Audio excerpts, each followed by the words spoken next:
Thank God for Side B.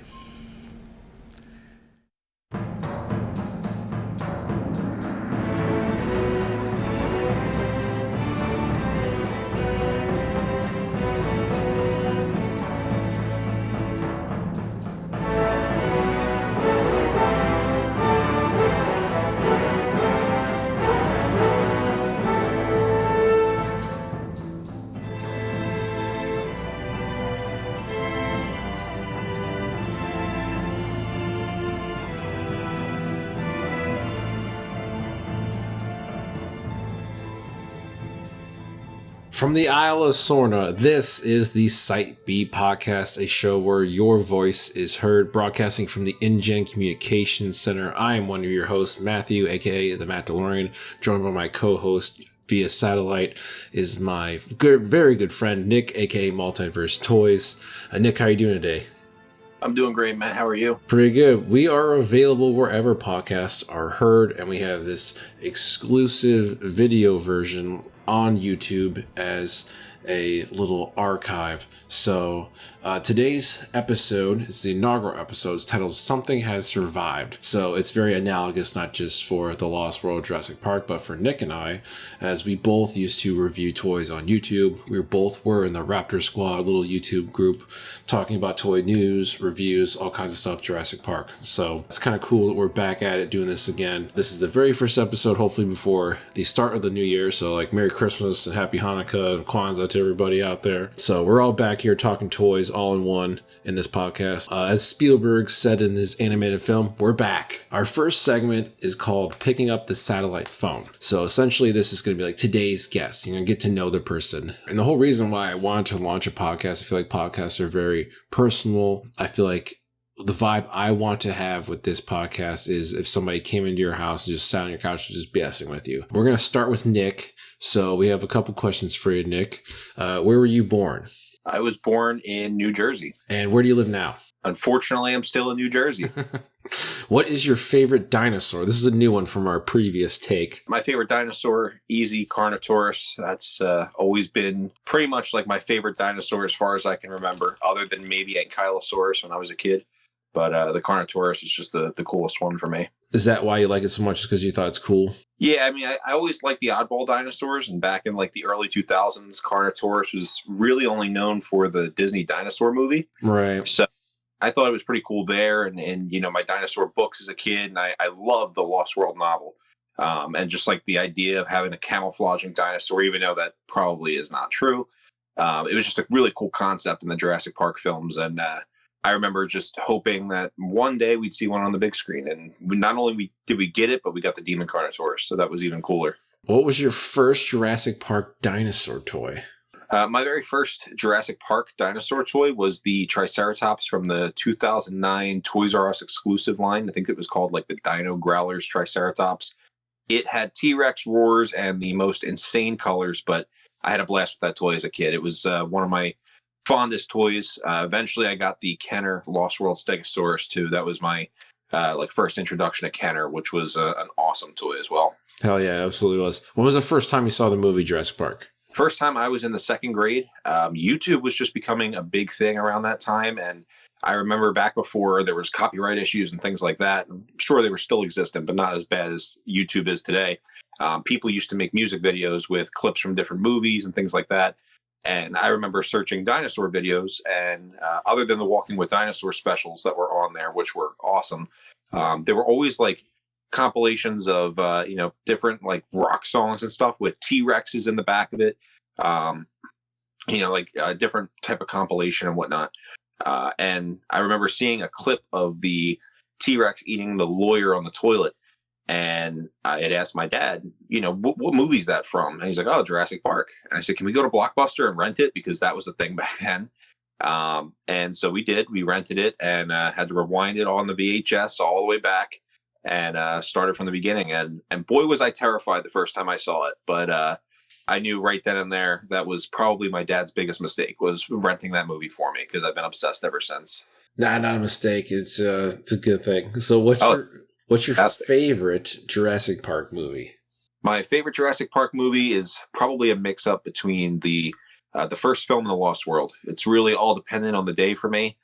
Sometimes I just like seeing the original park in action. Other times I like seeing the hunters race after the stampede of dinosaurs and see the buck Rex, ripping apart Eddie Carr's Mercedes and pushing the trailers off the cliff. I mean, it's those two films for me that really scream Jurassic Park. The others are all great. I just think, when you think about the original Jurassic Park, those two just kind of have the same nostalgic feel for me. So, like I said, it all depends on the day, but I love them both very much. So what is your favorite Jurassic Park toy? It could be Mattel, it could be Kenner, it could be whatever you want. You have to pick just one. One is your all-time favorite. What's your all-time favorite Jurassic Park toy?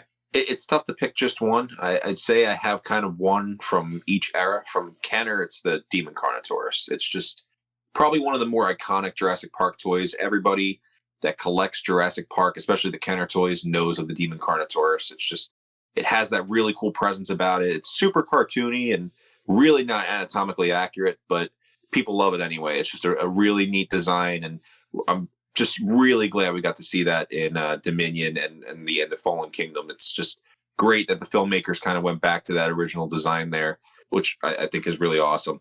But as far as the new figures go, it's easily the Mattel Carnotaurus. As you could tell, I'm pretty biased towards Carnotaurus, but this figure is just truly amazing. It's way better as far as an action figure goes than the Demon Carnotaurus, but it's the 90s real feel skin and capture gear and dino damage and all that cool stuff that puts this one up towards the top for me. So why do you collect? I like to collect for probably two reasons. One of them is mostly because it allows you to kind of bring a piece of the film back home with you. I just like having physical representations of the different dinosaurs in the movie and things like that. I don't know. I've always been into collecting something. And Jurassic Park's probably been the biggest thing I've ever collected. It's just something that I think makes me happy. I just, enjoy the collecting aspect of it. And then obviously there's the fact that some of them become pretty rare. So it's kind of cool to have something that's worth a little bit of money, or, you could eventually sell to buy more figures at some point. But at the end of the day, I mostly buy things simply because I want to put them in my collection and, display them on my shelves and things like that. So, Matt, where were you born? I was born in Cleveland, Ohio. And you still live there? I do not. I live in Nashville, Tennessee now. What is your favorite dinosaur and why? That's a good question. Since I was, 3 years old, I don't remember. It's always been T-Rex. I always loved the biggest and the baddest.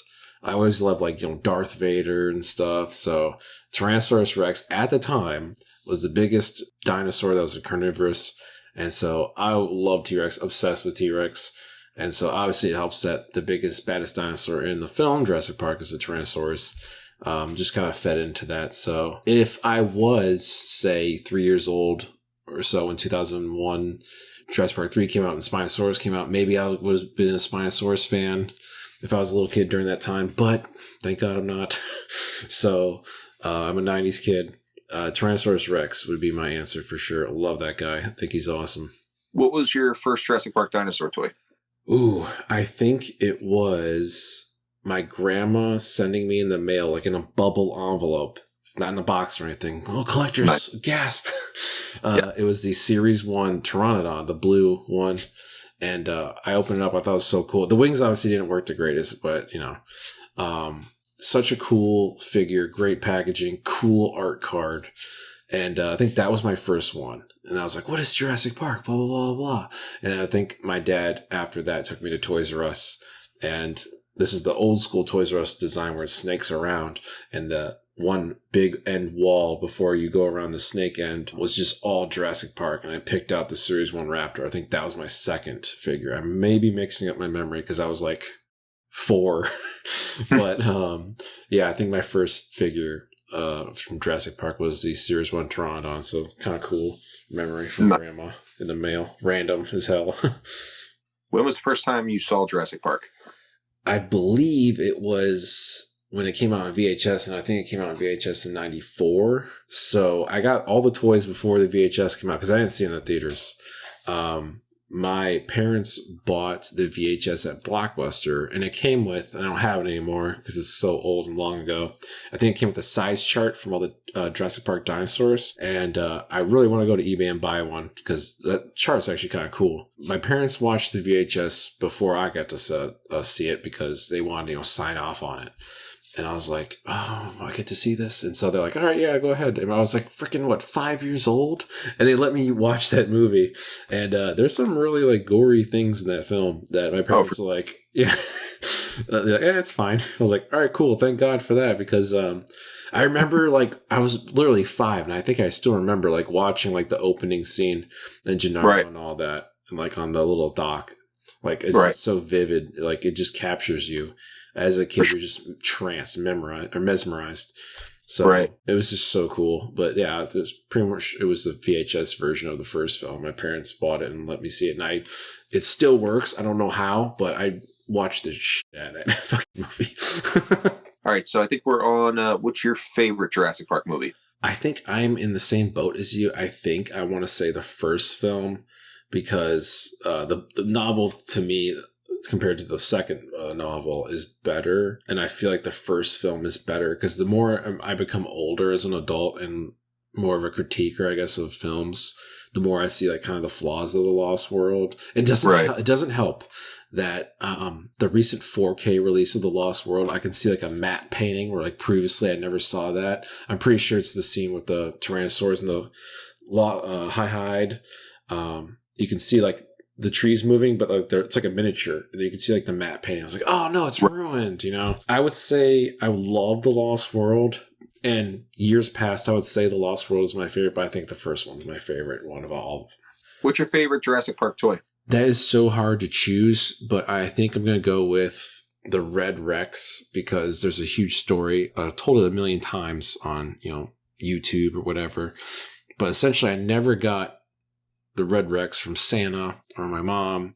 We grew up like low middle class. So my mom got me the Young Rex instead. And the Young Rex was my big Rex that I would attack with the Jungle Explorer and Grant and Malcolm. I didn't have Malcolm, actually. I just had Grant. Grant and Tim. And I had like Muldoon. So Muldoon would be like Gennaro or some way. But yeah, I always... Yeah, what's up? They all came with the best accessories. True. He really did. So this guy was my big guy. I never got that guy. And so when I was 13 on eBay at the time, they don't have it like it is now.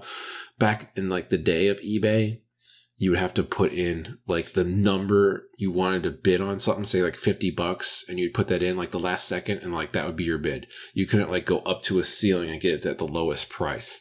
So I accidentally bid on 2 Rexes at the same time, and that was one of them right here. And then so my mom just paid for both of them. So I was like, oh my gosh, this is so cool.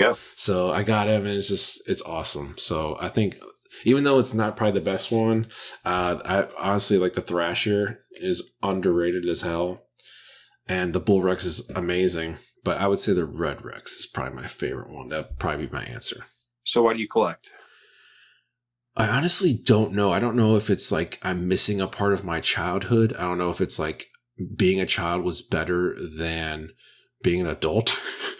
I don't know if it's, it brings me joy to have, like stuff like it's like stuff you love.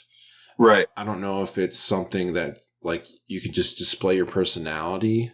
And you have like people come over like, this is my blah, blah, blah. This is this and this is what this means. I guess just the most basic answer would be like, it just makes me happy. It gives me joy. And you can share it with other people too. For sure. We've made like so many friends like talking about like this stuff. It's really cool, like building a community and stuff. You can just share it with your other people in your life, like your significant other and stuff, and they can take an interest. It's kind of cool. Yeah, I would say just makes me happy. I think that would be the most basic answer. It's a good one. All right, now the satellite phone guest introduction segment is over. We're on to our first big segment, which is called the boardroom meeting. So this is the latest news and reviews that we have for you. So we have the latest 2024 news, which is essentially this guy came out early because I believe this is a 2024 item. And we're going to do a 2023 wrap-up of Mattel Jurassic. So first, do you want to talk about the Carnotaurus or the Triceratops that came out?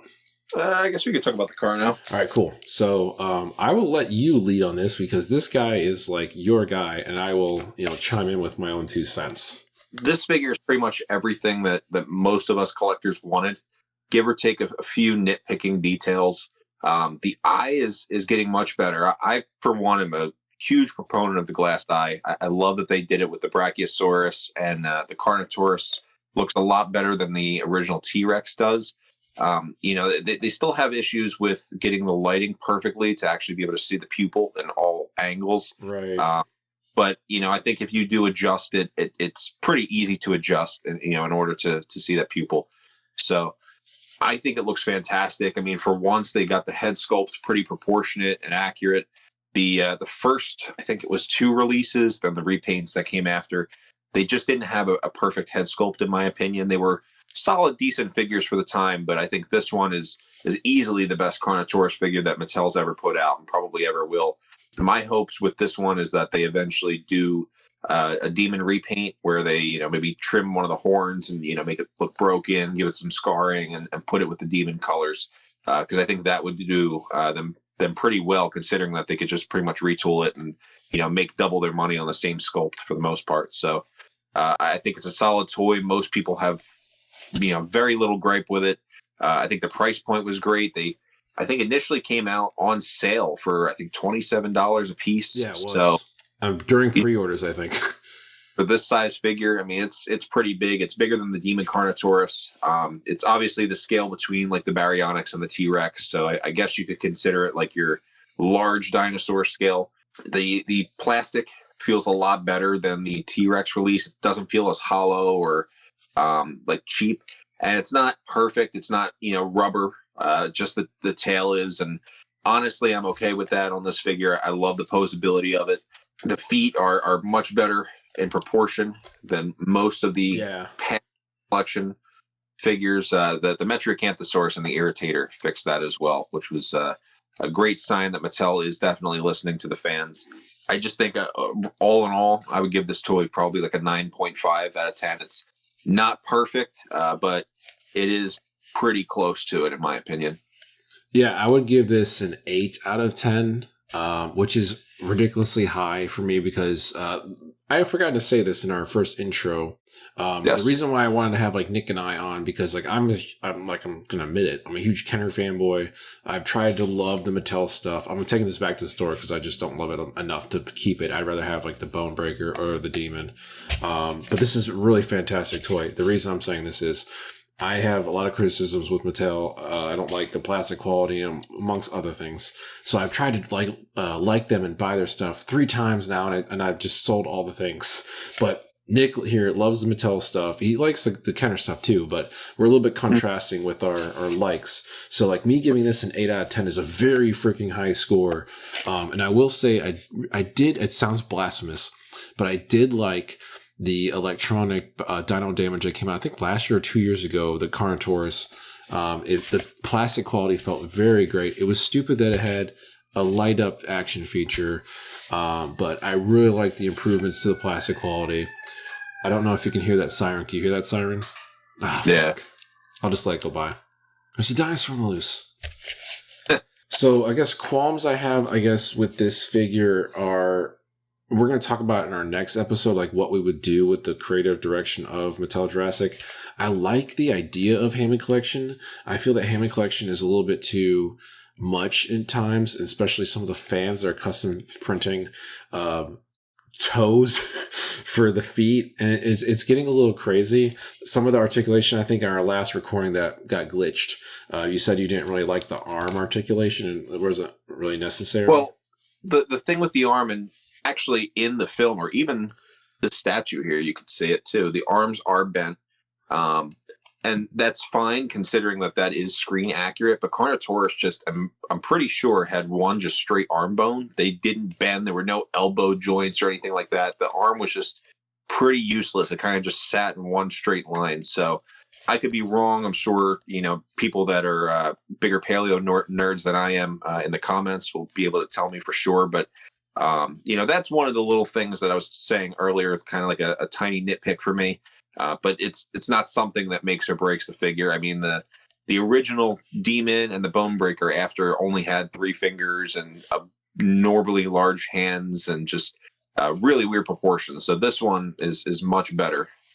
There's just tiny things like that are a little bit weird. Do you wish it could move the neck a little more to the left, or the head a little bit more? I do. I wish the head could move a little bit more. I mean, you get a pretty decent range of motion with a lot of these figures. You do. I kind of wish they did with the T-Rex, where they split the body in half. You can get a little bit more range out of the figure's waist or torso area.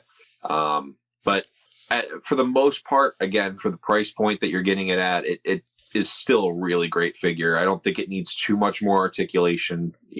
That's just, I guess, nitpicky things. I think building off of that, I really do actually like that there isn't a mid-torso articulation, because especially the first iteration of that Hammond Collection Rex, it always just drooped down. Even the second one, it still wasn't tight enough, because I do agree with the weight of it, 1, and then 2, just the plastic quality of the joint itself sucked. So I kind of like, also it's like seamless. Yeah. I like that the Carno is seamless, and I kind of wish that Rex was as well. The problem I have with the Hammond Collection is, do we need all this articulation? Like that midsection for the Rex, if you want the Rex to like bend down, all you gotta do is move the legs down. Like, right. I wish, like, we'll talk about in the next podcast episode, but I have some ideas for like legs and arms. Like some of the stuff really isn't necessary. Like, do we need this section here in the mid of the tail? Like, why can't we just have this ball socket at the tail and this is all bendable? But yeah, that is one weird thing about the tail, is it's half plastic, half rubber, and it honestly seems a little too long, which is funny because Mattel's known for like notoriously short tails on their dinosaurs. And unfortunately, the paint doesn't go all the way down either. Yeah, you can see they're cheap with that. But I understand how much money it would cost to paint those nails just a tiny bit of black. Right. But they always skimp out on the nails of the dinosaur figures. I don't understand why. To save money. I was actually going to say this for the next podcast, but so in 1987, American Airlines saved $40,000 by eliminating 1 olive from each salad served in first class. So adjusted for inflation, that's $110,000. So you're telling me that Mattel isn't skimping out on, save, 2 to 5 cents of paint maybe here to save like thousands of dollars? They definitely are. They're not perfect. The other thing is too with this figure is the red. At least the, like here again on this statue, obviously these are 2 different price points. But this statue shows like kind of like the faded different colors. It's not really one full red. It's kind of like got red, yellows, and oranges in it. And the Carno and the face and just the tip there, it does have that and it looks great. But the rest of the figure is obviously just that one base red. And again, that's a complete nitpick type of thing. This is the quality of the Hammond Collection. You do get what you pay for with this figure. But that is one thing that they could have slightly improved upon. I ain't gonna lie to you. I like the patterning on the body, like the blotchiness of this guy versus that statue with like the lines. That looks kind of crappy, honestly. I do agree. Yeah, this is the first time actually opening the statue and seeing it in person. I don't like the lines on that. It reminds me of like the cheaper Walking with Dinosaurs toys that came out with the live arena show back in like the early 2000s. If anybody saw that, but it doesn't look great. Yeah, but overall, this is a great figure. Just some small nitpicks of it. Like I feel like I'm looking at the tail. It's like sectioned off and just looks like weird, especially around this area. But the legs, honestly, being a little bit hollow and cheap is my biggest problem. But this is a really fantastic figure. This is definitely one of Mattel's best that they've done. But yeah, I'd say 8 out of 10 years is a 9.5. I'm biased again. It's a Carnotaurus, and I'm a huge collector of the Hammond line. So as far as those figures go, this one definitely is their best figure yet. And I'm really excited to see what 2024 brings to the line, because I have a feeling we're going to do some really cool stuff. Building off of this, there's a little bit of controversy to talk about considering this guy, as I hit my elbow on the desk, and the new Epic Evolution Triceratops with the spike up frill. So I tweeted from the Site B podcast account pictures of the very crappy looking Epic Evolution Triceratops and this guy. And essentially what I was saying is, I said in the title, like, I don't know how this is the same company, because what I was saying really was, I don't know like where the effort is here with the main line and then like this. Like this is like very good, and the main line is not very good. So that's what I was saying. And then like I think it was mostly people agreeing with me until I think Collect Jurassic like quote tweeted me, and then all of a sudden I had all this hate. And he said like you can't compare Duplo to Lego, which I will say like I'm totally not, because I was not comparing Play School Heroes to this. I was just comparing the main line to the Hammond collection. Like I had this one guy reply to me, and he said like, you can't compare a Funko Pop to a $200 Japanese figure. And I was like, all right, how much are Funko Pops? He's like, oh, so $5 to $10. I was like, that's not what I'm saying. That's insane. Right. Got a lot of hate for that. Just all good. But I really do not like that new Triceratops. And honestly, we can talk about this next episode as well. But the 2024 Epic Evolution line looks very cartoony, as you said in the store. Were you at Walmart the other day when you said that? Yeah, I was at Walmart the other day. I'd seen the new Allosaurus, which if that figure is based off of the new show that's coming out next year, I think it's called Chaos Theory. Yeah. I totally get that, because it is a more cartoony figure, just like the Chaos Effect figures were supposed to be based off of a cartoon line. But just like the main, like new, I guess, attack pack, I don't even know if they're called that anymore. But I think it's a Stegoros and Coelosaurus or something like that. It's like a 2-pack with those smaller dinosaurs. They look very cartoony. The newer, like electronic ones, some of them look pretty decent. Others are kind of cartoony, like that new Stegosaur. But that new Triceratops I'd seen in person with the Neo Venator, and the Triceratops really is not a good looking figure at all. A lot of people are comparing it to the Lost World Triceratops that got canceled. And yeah, in my opinion, I don't think it looks anything like it. I mean, the paint quality is nowhere near it. The head sculpt is bulky and like really weirdly armored. Even the back has like armored plating. It just doesn't have any type of Kenner feel to me whatsoever. So yeah, teach their, but I'll definitely skip on that one. I think the problem I see, I don't know if anyone else sees, is I see this Epic Evolution, especially that Triceratops. It has a button that will push up spikes out of like the frill, which already is spiked naturally. So essentially what this toy line is doing is rehashing the 2016 Hasbro hybrid line, but instead of it being made by Hasbro, it's been made by Mattel, and people are kind of white knighting it in a way. And I'm literally looking at this, I'm like, how is this any different? Because it's not. The reason why that failed in 2016 is because, I guess, akin to the mobile Jurassic World game, they would take like a Carnotaurus and they would throw on like back armor, or like, just gonna make a funny joke, flame breathing breath or something, Godzilla like atomic roar. They would do like all these crazy upgrades to the dinosaur. Yeah, one of them had like a helmet. It was really weird. The Ankylosaurus had like back armor for the toy, and I think for the game obviously too.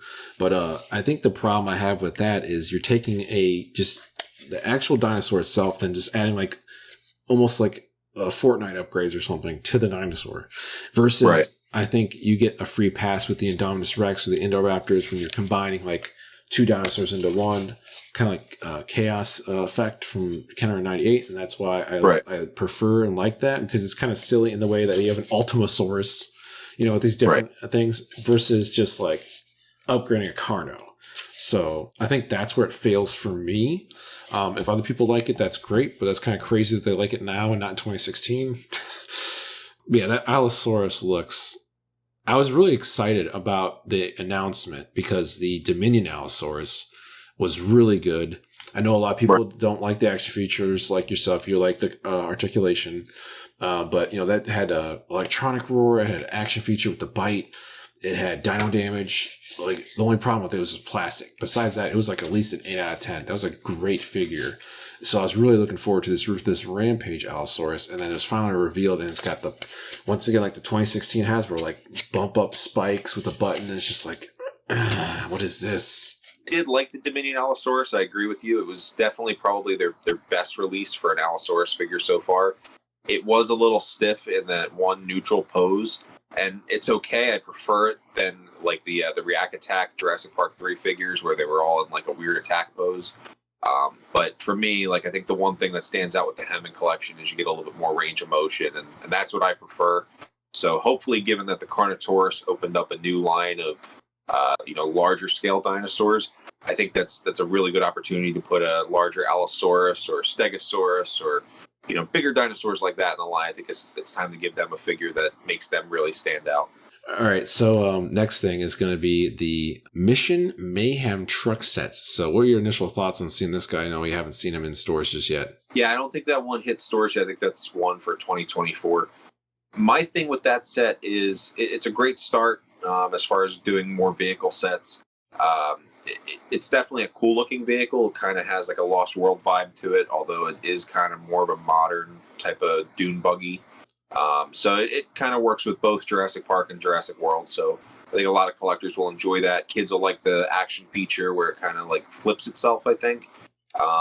The Ionosaurus, which is a really weird ceratopsian dinosaur, that's an odd one for them to put in that pack, considering these are Jurassic World toys. You'd think they would do more Jurassic World species, but if it works, it works. I'm sure a lot of people will be pre-ordering that one and trying to get it ahead of time, because I know a lot of collectors do enjoy vehicles in the lines. It's a shame that one I don't think has like opening doors. You kind of open the top of it, and that's how you get a character in there. But again, not necessarily something I go after. I prefer like the legacy vehicles more than anything. But for those who do like the vehicles, I'm sure they're all pretty happy this one came out.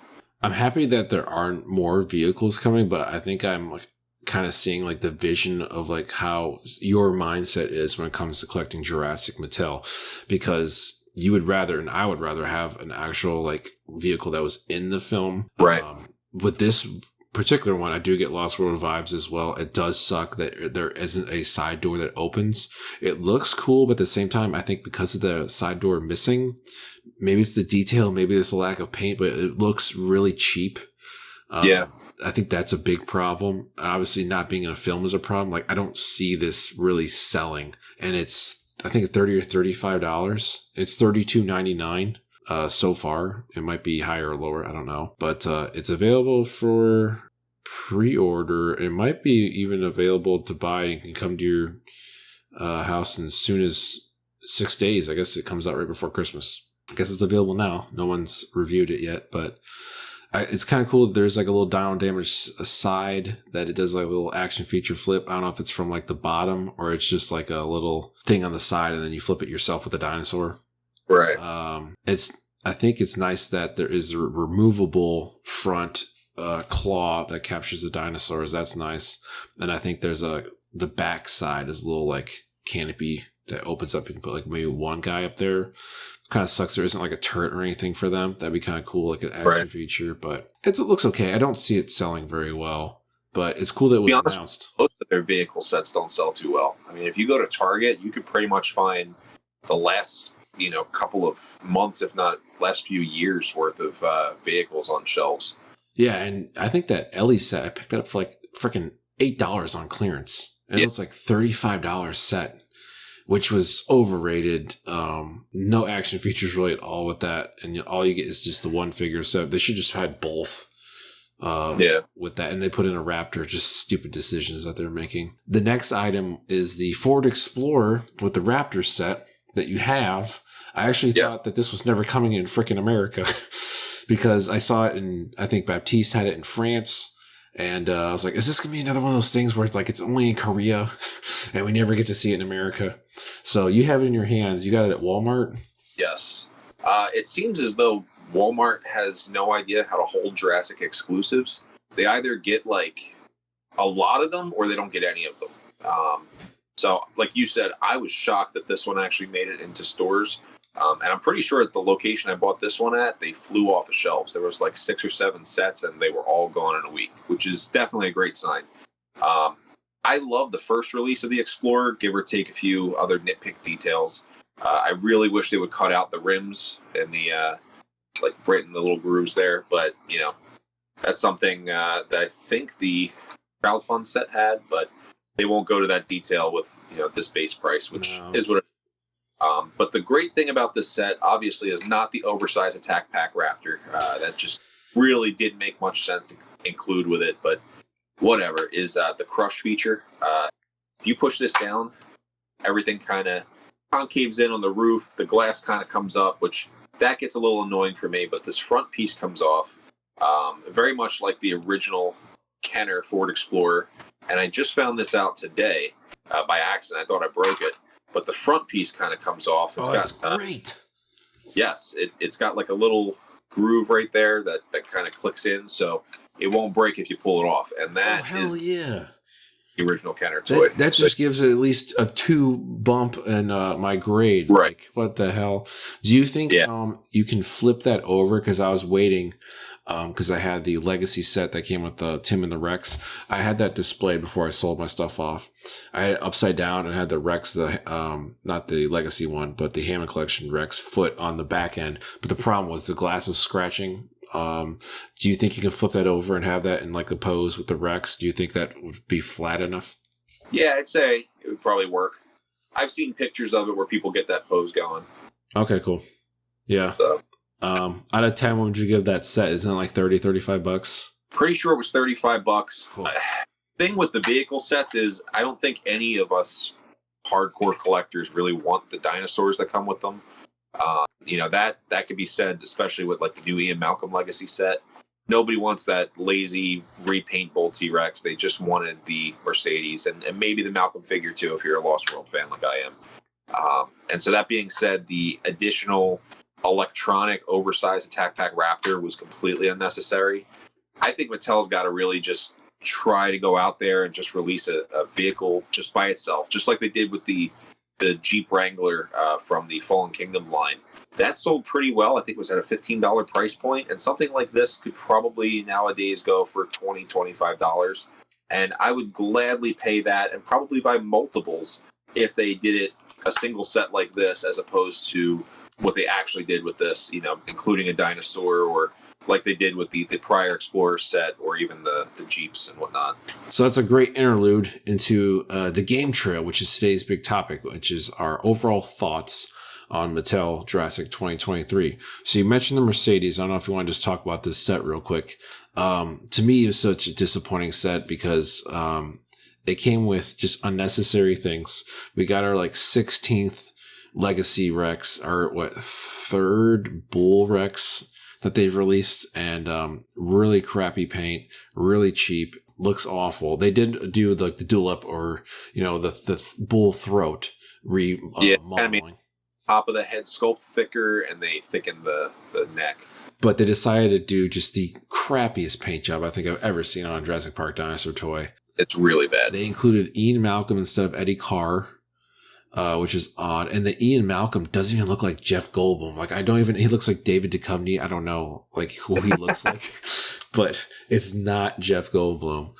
And the car itself, I'll let you take it away, kind of is disappointing. Yeah, I mean, the Mercedes itself is, as far as the vehicle goes, it's pretty accurate to the one from the film. And if you buy multiple sets, you can make it just like the two in the movie. They have the removable back, so you can kind of give it like that sportier look, and then the one with like the observation dome in the back. And again, that's kind of my point, where I would love to have two of those vehicles, but behind, I think it's a $50 price point. Yeah, 55, I think. What was it? I think it's like 52 or 55. Yeah, it's pretty expensive. And again, I don't need two of those T-Rexes. I don't need two of those Malcolms. I'm okay if they did a human figure in a vehicle. I'd rather have doubles of a human than two humans and the dinosaur. But it's a shame, because that vehicle could have probably sold for $20. And like I said, people would buy multiples of them. The back doors don't open, I'm pretty sure. And I think that they removed the back seat because of the action feature where it pulls off the back part of the vehicle. So it's okay. It's not a terrible set. I know myself and a buddy of mine are big like car guys. So as far as getting that vehicle into our collections, I think that's something that I personally didn't think was going to happen. I didn't think Mattel would ever go and touch Lost World like that, where they put the Mercedes and even the Lost World Ian Malcolm in the line. So that gives me hope that maybe someday they'll do the RV and a Nick Van O and an Eddie Carr. But as far as that set goes, I don't think it has sold very well. I see it every time I go to Target. Right. I'm sure it's going to clearance out right after the holidays. So we'll see what happens. I hope that doesn't discourage Mattel from doing more Lost World stuff in the future, but I think that wasn't necessarily the right way to go with that set. Yeah, I don't think it's not signed because it's the Lost World. I remember when the frickin' Legacy Rex breakout set with the actual Explorer and Tim, it was like 2 years. It was sitting there. And dude, I still see them at my store. I went to one Target, probably I'd say like midsummer. And when I mean to tell you, they had 20 of those sets just stacked on top of each other, trying to clearance them out. And people weren't buying them. They were at one point like $25 a piece. We had our Target like almost a whole like aisle because like for Christmas they have like a bunch of random stuff and like the seasonal for like toys. We had a whole like upper row of them. We had so many of them. But yeah, I think the problem is just the model itself. I know that maybe vehicles don't sell by themselves anymore. I don't know the whole insider scoop or details, but I feel like it would succeed more if it was $20 and it was just by itself. And also maybe if it had some more action features like the ground tracker had. That's why I prefer the Kenner stuff. I feel like they're better toys overall. Does it look accurate? No. But I think the ground tracker is based off of a concept art. I don't know who the artist was, but I saw the picture. It looked just like the ground tracker. So yep. They ended up going with the movie version Mercedes. But, like I said, the car looks great. Or like you said, I agree with you there. It's just that it's just like lacking. And just, I don't know. There's no real like dyno damage to it that like a Rex can attack and you can recreate a scene with it. So it kind of sucks. One thing I think that they could do, honestly, especially like to maybe up the price point, is add lights. I think a lot of collectors would appreciate headlights and even working like roof lights on the vehicles. It's just something that they could do to add to the price point. Give it even sounds like they did that like capture truck they did for Fallen Kingdom. I think that would add a little bit more to it rather than include a dinosaur that really nobody wants. Yeah, I think everyone's favorite chainsaw welding underwear model, Nathan Vader. He made lights for his, so kind of sour grapes for that set. But one set that's really freaking cool, and I'll give Mattel their flowers for, is the Velociraptor containment set. Yes. For years, we've asked for the park workers. We already have Muldoon, not really necessary for Raptor, but at least for the Raptor, it's got a glow-in-the-dark eye. And we get ourselves the Velociraptor crate. We don't have, the pen just yet. Maybe we'll get it in the future. Who knows? But this set's so cool for the crate and the workers, and the gate actually, goes up and down after you build the thing. You cannot take it apart. I've learned the hard way. I broke it to store it because I have limited space, limited apartment. So I like to, compartmentalize things and be a minimalist and make more space for other things. But you cannot take this apart. But I think this set is awesome. I assume you think the same as well. Yeah, that is definitely probably in like my top 6, like we were talking about, of Mattel's 2023 lineup. I think the fact that they finally gave us the park workers, that, like you said, was something we've wanted for a while. I only wish they had more articulation because some of their accessories are kind of hard to put in their hands the way that they're permanently posed. But it is a great set. I love that they gave us the crate. I hope maybe someday we get a Mattel Creations Raptor pen.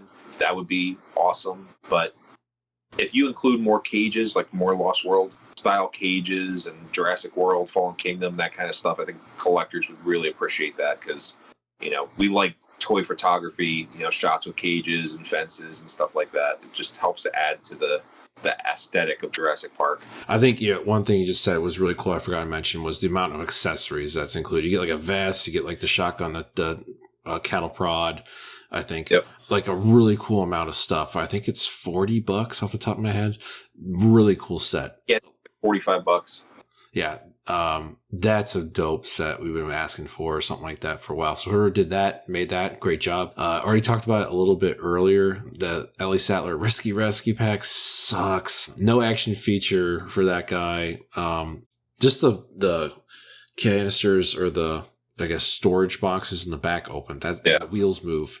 Besides that, the doors don't open, the windshield doesn't break. Like the Kenner windshield broke. No working winch. It just comes with Ellie and a random Raptor, and then they include the background, the packaging of the shed. And it's just like, I don't know what they're doing with that one, but yeah, they didn't sell very well. And then I got one on clearance, and then I sold that. But I don't know, the weird set for that one. So that one's kind of a dud for me. Personally, I really like that Jeep. The Ellie figure, I could take, give or take. It's okay. The basic scale Laura Dern head sculpt is really bad. The Hammond Collections is a little bit better, but that figure was not really something I needed. Not a bad pack-in. I'm glad that they did do a different costume design, and I wish maybe instead of doing the Raptor with it, they gave us like a Muldoon with the raincoat too. That would probably have, enticed collectors a little bit more. I personally like the Jeep. I think that the fact that it's got the little boxes, the toolboxes on the back of it that open is pretty cool. I like it for toy photography purposes, but that's just me. It's not as cool as the initial release that had the working winch. And again, if it had lights, that would probably made it even better. But I think for the price point, that's what really didn't help its case. It was like $35. So most people would push probably for a bigger dinosaur than that set of all things, because the Raptor wasn't really much to talk about. And like you said, there wasn't a lot of action features. Like a breakaway windshield, like the original Kenner one, would have been awesome. I think a lot of people would have, preferred that over, again, a pack-in Raptor. But, I guess that's the sacrifices we make. You mentioned the freaking toolboxes. You got nothing to put inside the toolboxes. I don't even think this set comes with a flashlight for Ellie. I don't think it does either. It's an absolute dud for me as the Macho Man just falls on my desk, ruining my audio. Want to retake that one? No, it's all good. So we got the Mamenchisaurus. That's a good one to talk about if you want. Did you buy that one or no? No, I thought about it. I seen it on clearance and on sale at some point. I might get it down the line, but to be honest with you, I have so many Mattel sauropods, and I don't even have like the Dreadnoughtus assembled because it's so big. I don't have the space for it. The Brachiosaurus you can see back there, that one is probably my favorite sauropod they've done. So if they do a Mamenchisaurus in that style with the level of articulation and a glass eye, maybe I'll be more enticed to pick that up, in a Hammond collection scale. But, it's great that they're finally doing that figure, because I know a lot of people like me do enjoy the film accurate dinosaurs. And, the Mamenchisaurus, I think the only figure it's ever gotten was the hatchling that came with Nick Van Owen from the Lost World line. Right. Even they called that a Brachiosaurus, but whatever. And then it also had a plushie. But otherwise, first time they released it, I think some kids may like it because that's the only sauropod option they would have other than the Brachiosaurus. But I think the paint job's pretty bland. The design itself was pretty bland, so can't necessarily blame the figure on that. But it's okay. The price point's a little high, but it is what it is. It's a sauropod figure. Okay, so essentially the Legacy collection's all wrapped up. We're going to give just our thoughts on the main line Dino Trackers. Any standout favorites for you from this line from 2023? I honestly don't think I bought anything from the Dino Trackers line this year. Maybe something that slipped my mind, but for the most part, I focus mainly on Hammond and Legacy collection stuff.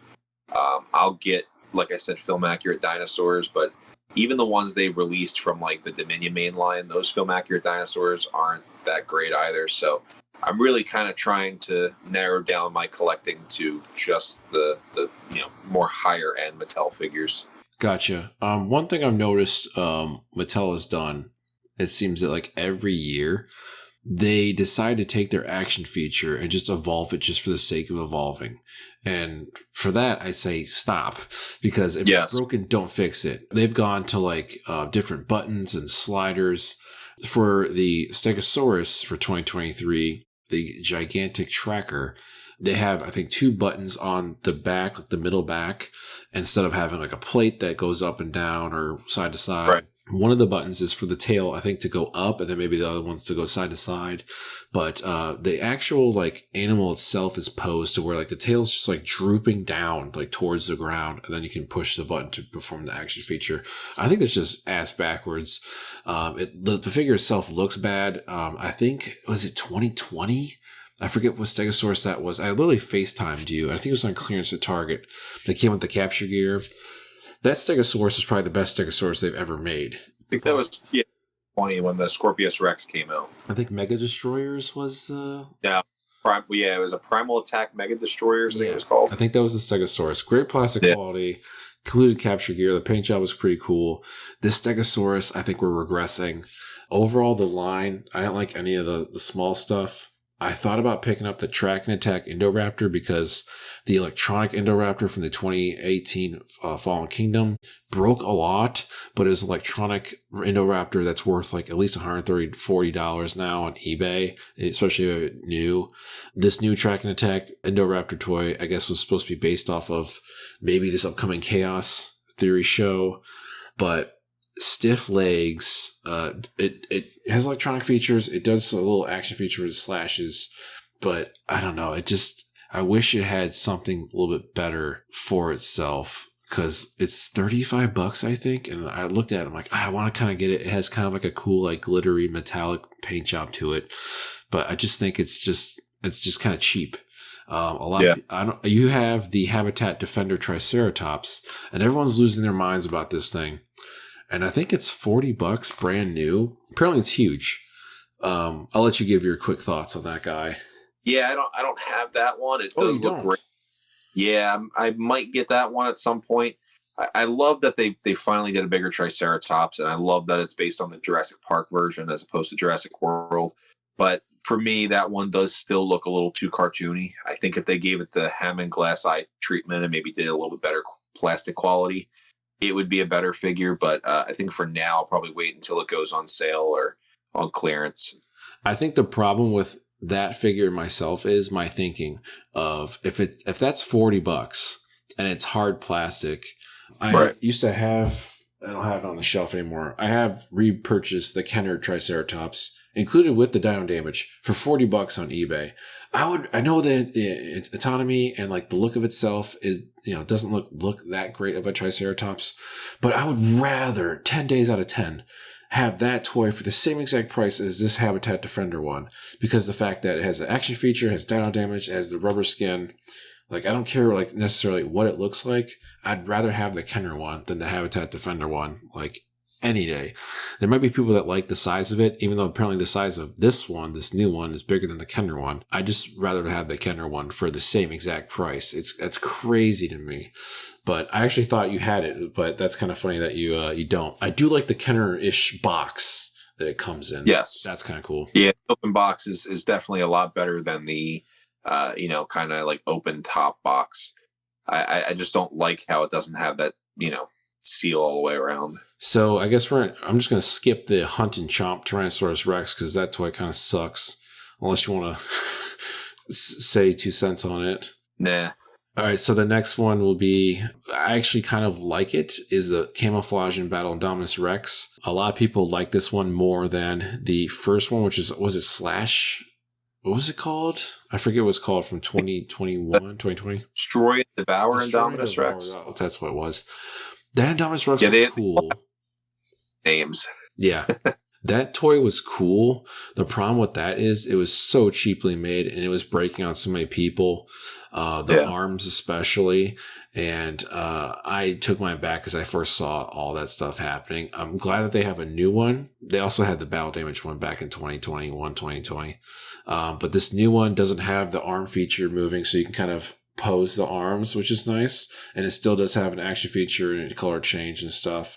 Doesn't really swallow the figures like the other one did, but this one is an improvement. It does look maybe a little bit more cartoony. The paint is still whatever. I mean, it's just a white dinosaur. I don't like the freaking flaps they added for the codes on the sides. Yeah, I hate the legs.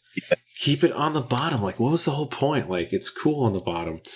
It's back to your point is where, if it's not broke, don't fix it. Yeah. There's no need to take that sticker off the foot. Nobody wants the slides on the back or, the little, pull away thing. It just doesn't make any sense. I do have some information about that, though. We went over our friend's house, and he has a 5-year-old son, and he has a bunch of dinosaurs.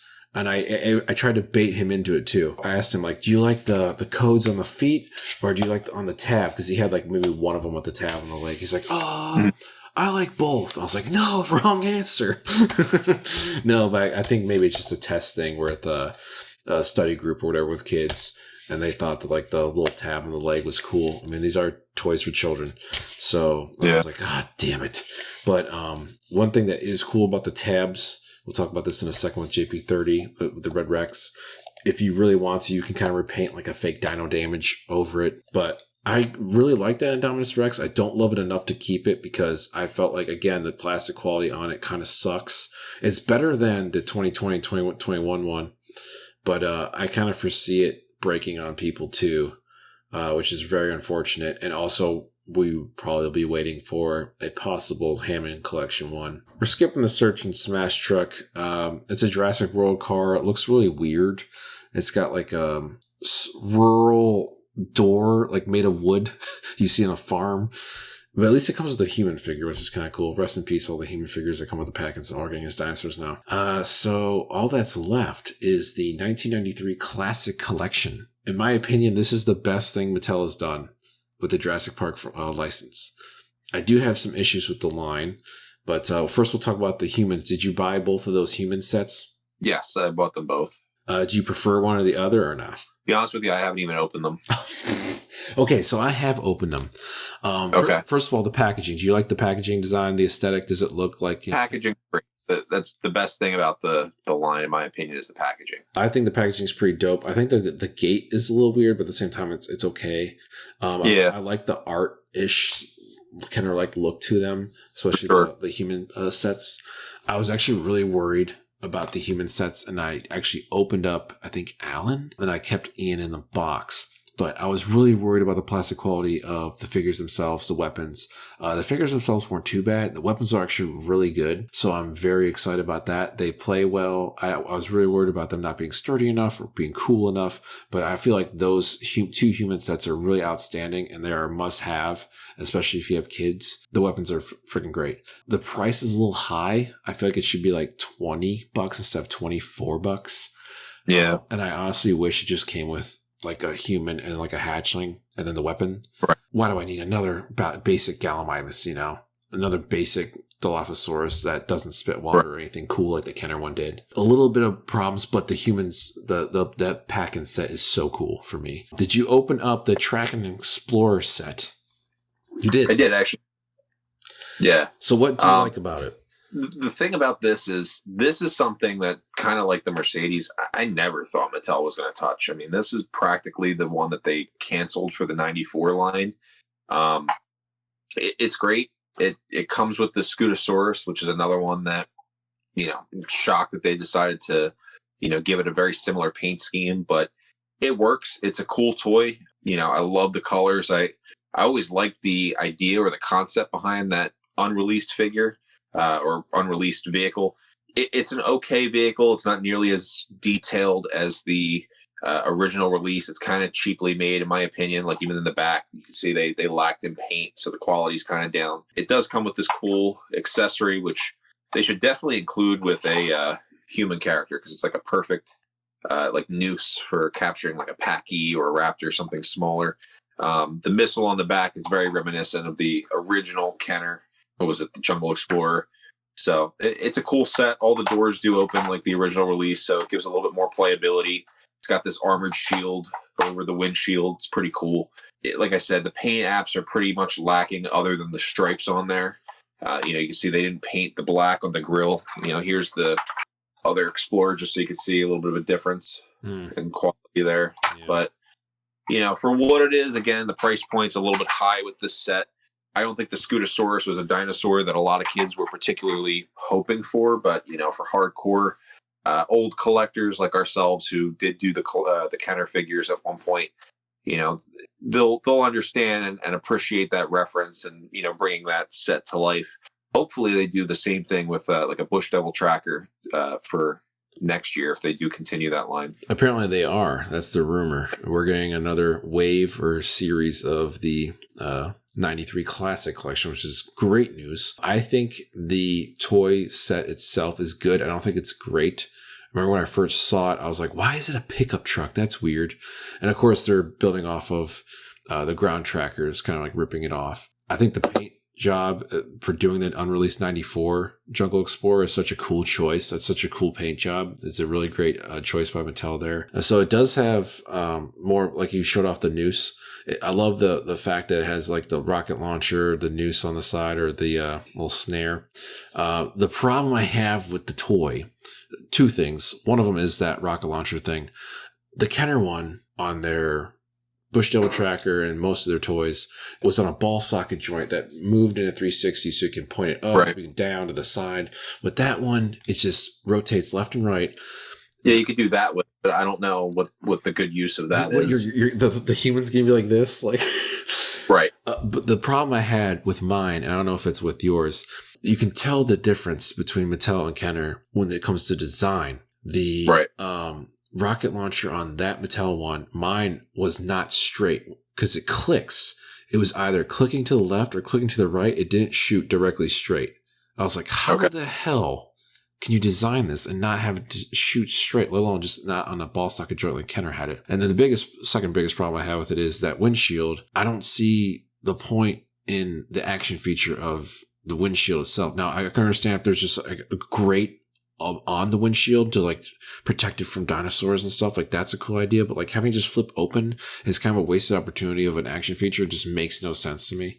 So maybe have it be a removable piece of dino damage. But I agree. Yeah, I don't know what happened there, but I would say the set's really good. The Scutosaurus looks cool. He's orange, I think. Kind of cheap in my opinion. I don't love the attack dinosaurs.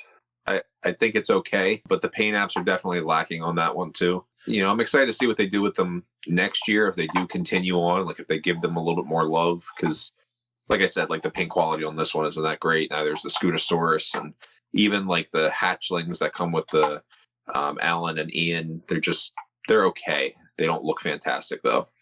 So the last toy, and I think this is the last thing of 2023 toy-wise, is the Red Rex remake. What are your thoughts on the Red Rex remake from Mattel? Yeah, the Red Rex was a great choice for them to kind of be the big dinosaur of the 93 Classic line. It was pretty much the dinosaur that represented the entire Kenner first Series 1 toy line. So, you know, it only made sense to bring that one in and, do it the proper way. They gave it the kind of like the Bull T-Rex action feature where it could swallow figures. It had the rubber skin, the electronic sounds.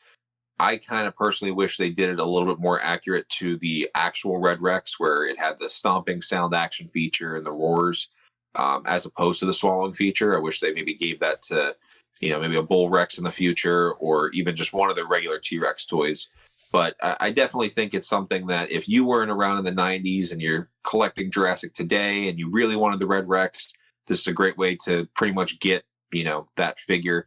And I think it's a little bit better of a figure because it's more proportionate. It's a little bit more accurate to the Jurassic Park T-Rex design.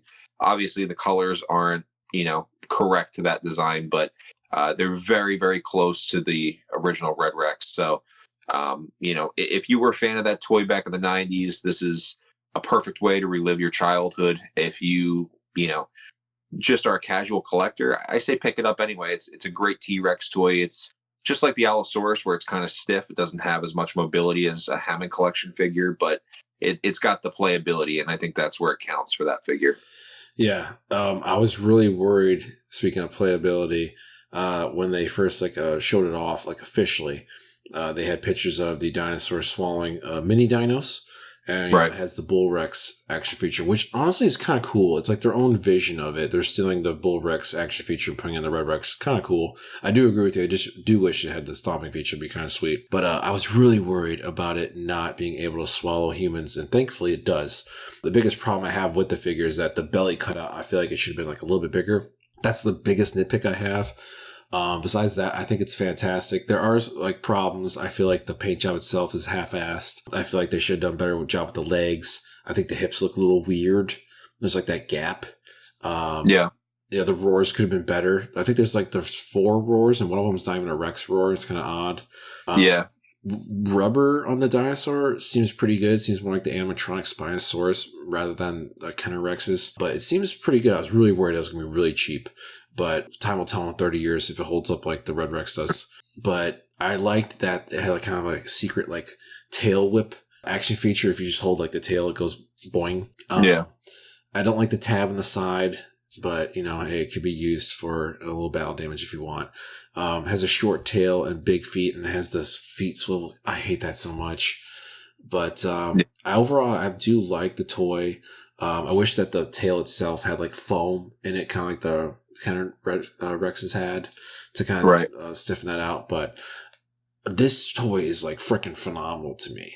Just, I guess, not like spoiler alert, but it's one of my favorites that Mattel has ever made. And I wish they would continue like doing like rubber dinosaurs. They did a really good job with this. It's not perfect, but it is really great. Yeah, like what you were saying with the action features, the Giga, I think, is probably one of the biggest letdowns as far as a figure release goes. I think I speak for all of the Jurassic Park collectors that say that, the Giga was not acceptable. The action feature was just really stupid.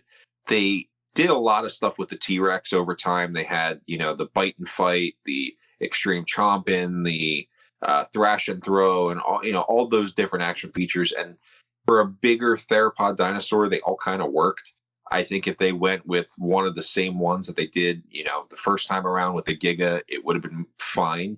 But they decided to choose that stupid side to side kind of like swinging motion that just really doesn't work at all. So just like you said, if it's not broke, don't fix it. If people like the action feature that came with the thrash and throw, just give it that. It was simple. It, gave you the thrashing motion and you can open the jaws and things like that. That's all you need with the Giga. You didn't need that really stupid gimmick, because at the end of the day, there's a reason those figures peg warmed for so long. I mean, they were on the shelves. Actually, I still see them on shelves today. People are not buying them on clearance price. They're just a really ugly looking figure. And, the fact that it has that action feature, you can't even put it in a neutral, cool looking pose. Nope. It's got that like, cocked head to the side where it's like, huh? So, it's a shame that they didn't give that dinosaur the figure it deserved. It's probably before your time, but do you remember a toy called Skip It? I think it was called Skip It. Skip It, no. Okay. I'm pretty sure it's called Skip It, but essentially you put it on one leg, and then it was like this ball, and you're like kind of like hula hoop, but it's for your leg. So you would just like move your leg around, and then like it would just be like it would roll around. And you have to like jump over it. Oh yeah, I've seen that. Yeah. So that freaking Giga reminds me so much of that toy, because like the way it like moves, it's just like yeah. And so that toy absolutely sucks. Pretty much done with 2023, except we talked a little bit of Hammond Collection, but not enough. What's your biggest standout? And this doesn't count because it's supposed to be 2024. What's like your biggest standout for Hammond Collection? Is the favorite one of yours the Brachiosaurus? Is it the Metriacanthosaurus? Which one out of all those? Anki? I mean, like you said, the Carnotaurus, I think, is a 2024 release, or supposed to be, even though it's in stores now. So, yeah. Honestly, I would consider that a 2023 release. It is in stores. Well, according to Collect Jurassic, it is a 2024, and this is not in the 2023 checklist, so I think it's considered to be 2024. Yeah, as far as Hammond Collection humans go, I'd say the Robert Muldoon is the biggest standout for me. The rest of the main characters have kind of been a hit or miss. Grant kind of looks off. Sattler's kind of off. She looks a little weird.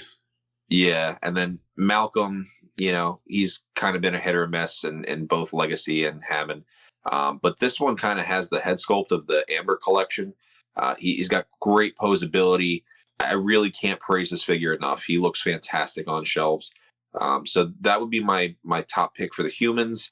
As far as the dinosaurs go, I love Ankylosaurus. It's one of my favorite dinosaurs, and that's certainly probably the best iteration of that dinosaur in the line. But I'd have to say probably Metriacanthosaurus is a little bit better of a figure.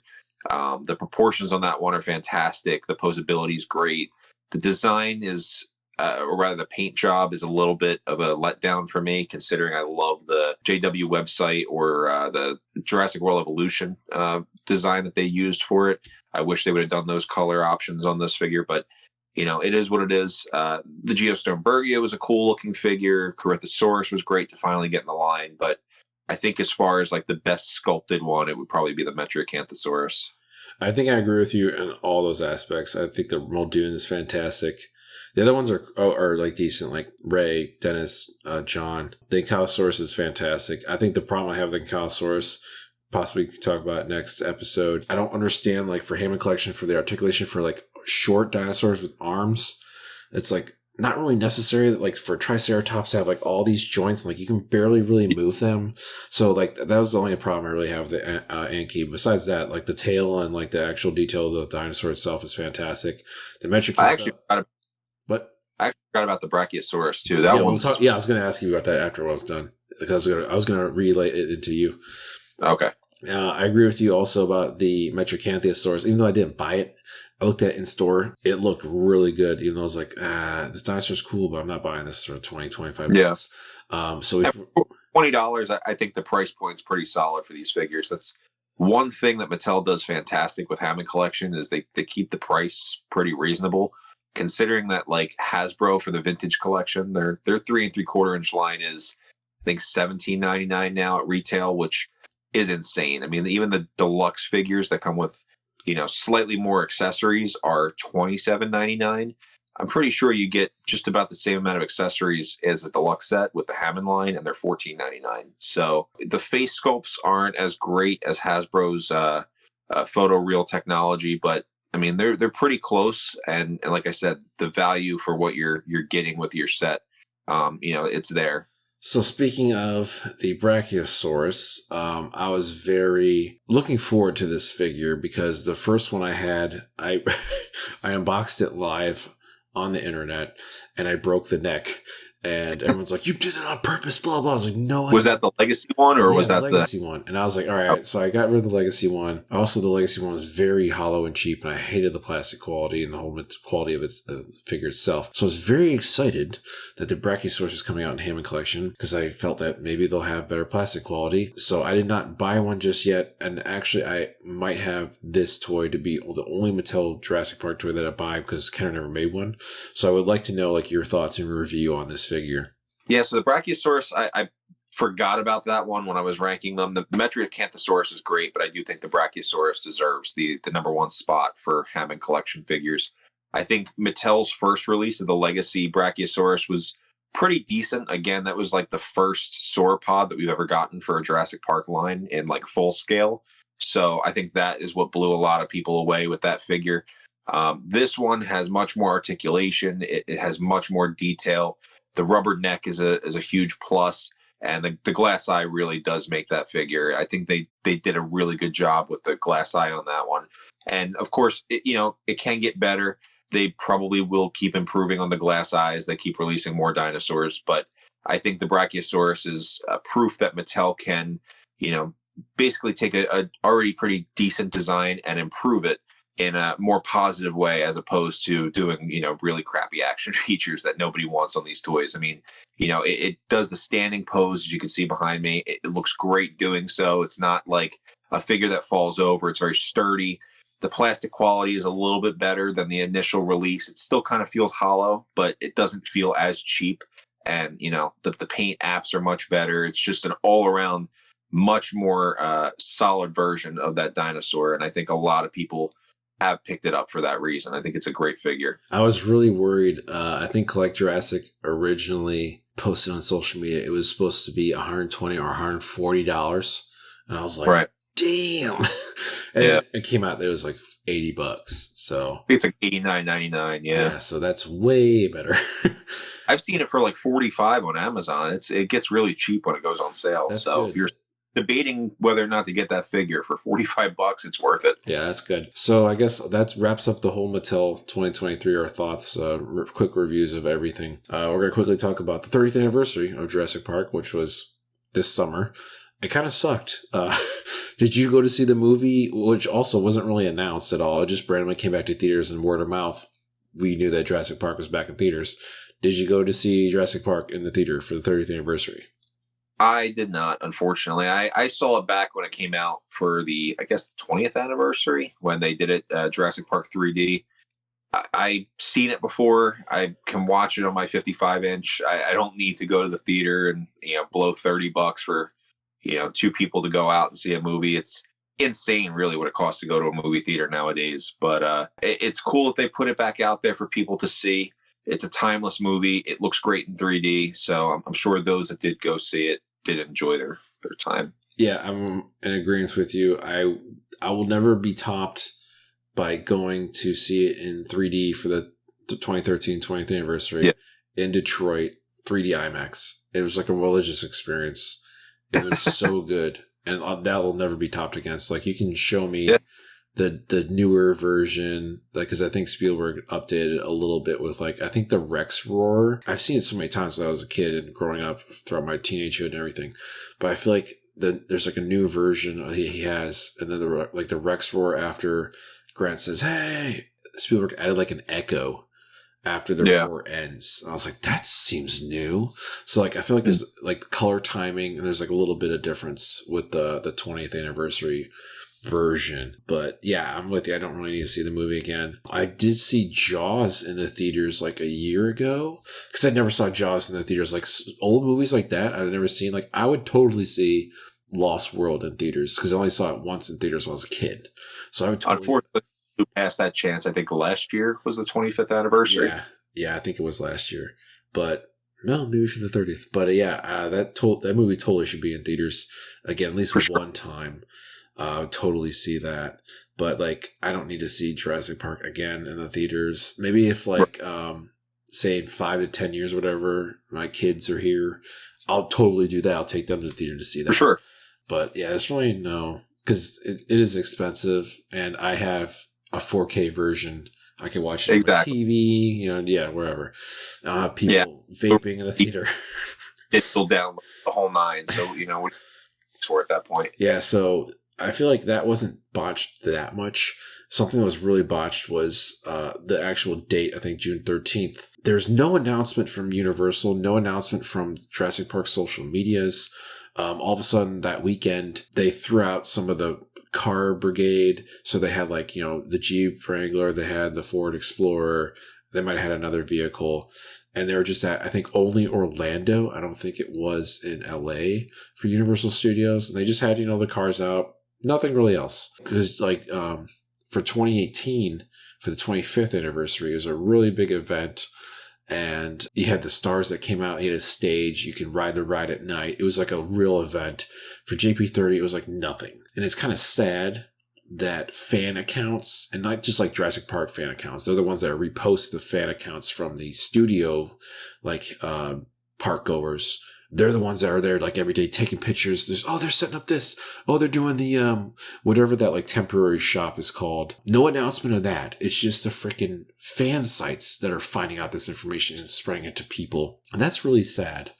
That's not good marketing at all, because I would totally love to go to Universal to see like a bunch of memorabilia and then like a store.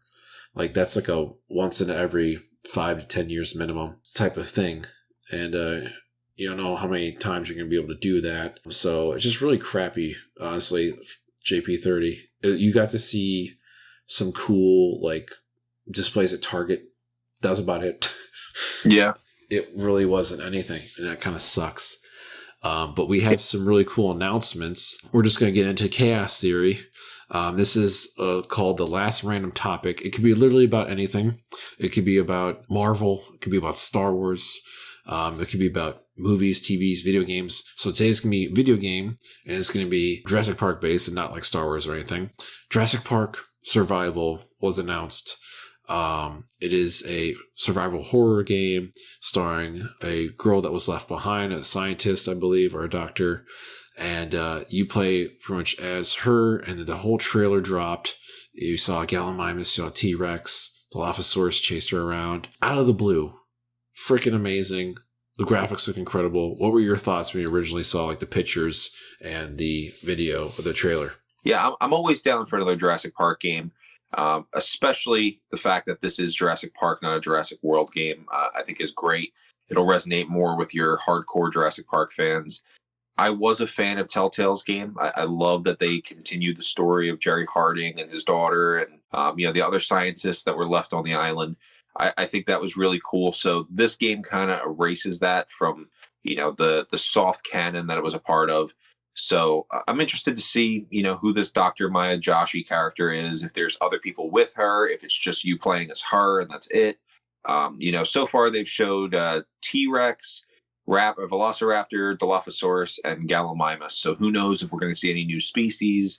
Segisaurus, Baryonyx, Metriacanthosaurus, they were all present on Nublar according to the map. So they could always add some, random dinosaur like JP the Game had Herrerasaurus. So that's something that's exciting to speculate upon. But, at the base of the game, the survival aspect, I think is great. It gives people a more diverse range of options for Jurassic Park games. I play Evolution all the time, but there's only so much you could do with that game. So it's nice that, again, people have more options. I think the Jurassic Park survival game has been wanted by the fans for a long time. So I'm very interested in seeing what it brings. The pre-render footage looks great, but the actual gameplay is what really matters. So, hopefully in a couple months, we'll see more of what that looks like. And, I'm excited to see where it goes. You look at video games like Resident Evil, they are massively popular. There's a series of 8, plus there's one prequel game. There's like 3 or 4 spin-offs. Like, it's huge. I've been waiting for a game like this for a long time, and the graphics look absolutely outstanding. There was, I think it was called Jurassic Park Dreams. There's been so many like fan-made games that take the first map, Isla Nublar, and they use like the Crisis engine, and they make their own like version. They don't have like really like programmed working dinosaurs. It's just like the map itself. But people started to make dinosaur models, and they kind of want to make like a survival horror game, and they got cease and desist from Universal, and they all like went crazy. And I even defended them. I was like, dude, what is this? That kind of sucks. Lo and behold, they've been secretly working on this game, and apparently it's according to some journalists, it's been tracked as good as Alien Isolation, which Alien Isolation is absolutely phenomenal. I don't like playing campaign games anymore as an adult. I just kind of want to go on, play games with friends, like a Fortnite or something, and like that's it. I just want to just play multiplayer. I don't care really about campaign anymore. But if it's something I'm totally interested in, like Alien, like I'll totally play Alien Isolation, especially if it's good. I'm going to continue it. Like I tried to play the remake of Alan Wake. It just got boring to me. But if this game is going to be as good as Alien Isolation, Jurassic Park fans were going to be for a huge treat, because Alien Isolation was fantastic. But saying that, of course, there's going to be some idiot haters. I'm not going to talk about their names or, expose them. But this person goes, watch this trailer. This has got 35,000 likes. Watch this trailer and went through the pain in real time, realizing Jurassic Park as a franchise just kind of sucks. I was like, are you serious? And then he replies to his own tweet. He says, never seen a franchise so dependent on having exactly one genuinely amazing piece of media and nothing else memorable about it. And then some dude replies and says, this franchise lives off of one scene. I was like, buddy, come on. That's just so insane to me. And another person quote tweets the game and goes, the problem with Jurassic Park, it actually has really complex things about dangers of capitalists cutting costs and how science without ethics will always lead to disaster. But that doesn't sell well, so they just keep making about killer dinosaurs. I mean, if you have Jurassic Park without dinosaurs, it's not really Jurassic Park.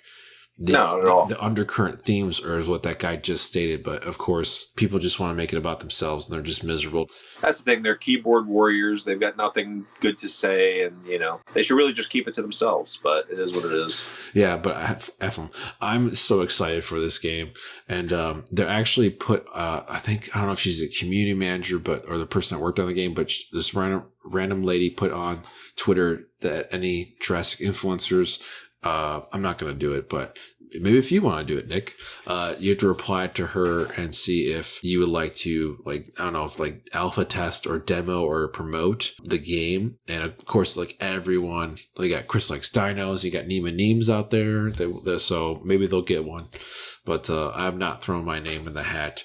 Chaos Theory, we have ourselves Jurassic Park Survival. I think originally in 2002 or 2003, this was actually a video game called Jurassic Park Survival with PS2 graphics. And I think it was on Isla Nublar. I think it was on Isla Sorna. If you look it up, the graphics and stuff doesn't look that great, but it was a survival horror game. But it was totally canned. It was never released. It was canceled. So I'm really glad that we waited to get, Xbox X and PS5 graphics, which, by the way, I don't think this game is available on PC. It's just on those two consoles. Not on last gen, Xbox One. So just on the new gens. So I know that the immersive experience is going to be phenomenal. And I hope it's great. Yeah, I think that's it for the very first episode, something has survived. Wait, no, I'm lying. We forgot about San Diego. Okay, this is the final segment called San Diego, which is our final thoughts.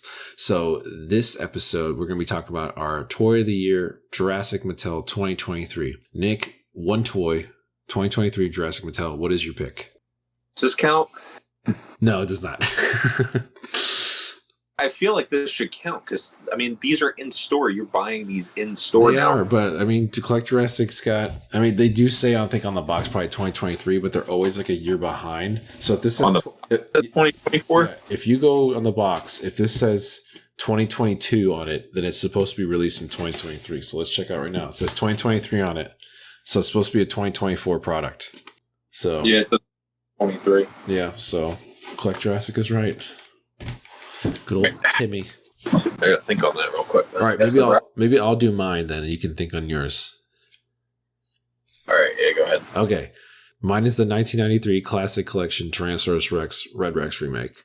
I think that is a step in the right direction for Mattel. Rubber dinosaur, electronic features, action feature. It has its flaws, but I think it's incredible. I think I'd give it like at least an 8, maybe a 9 out of 10. That might be my favorite Mattel Jurassic Park toy ever made. Time will tell on the rubber. It may break down. We don't know. But that toy is absolutely phenomenal. And that is my toy of the year for Jurassic Mattel. Close second place, I would say, is that Raptor containment set. But what would your Jurassic Mattel toy of the year 2023 pick be? I would say both of those are great picks. And although this is showing up in stores right now, it is technically a 2024 product. So that being said, I think I have to go with the Brachiosaurus that was released in the Hammond collection.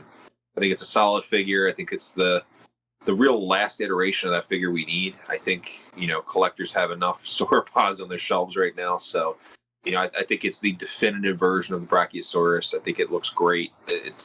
If you could fit it on your shelves, it really does make for an awesome centerpiece. Hell yeah. I mean, I love that look of that figure. So eventually, maybe in the future, I get it. But if not, it's okay. All right. So that pretty much wraps it up for our very first episode of the Site B podcast. I'm glad we finally got around to doing this. This is something me and Matt have talked about doing for a while now. So it's great to finally be able to share our thoughts with you guys, the fellow collectors out there. Let us know in the comments down below what kind of stuff you'd like to see in future podcast videos and what you'd like us to elaborate more on and talk more about during these episodes. So that's it for me. I want to wish everybody a happy and a safe set of holidays. Happy New Year to everybody, and I look forward to recording our next episode in January. Thanks for listening, everybody. Thank you for listening. If you like more content from us, be sure to follow us on social media at SiteBPod. And remember, if it's not Site B, it's extinct.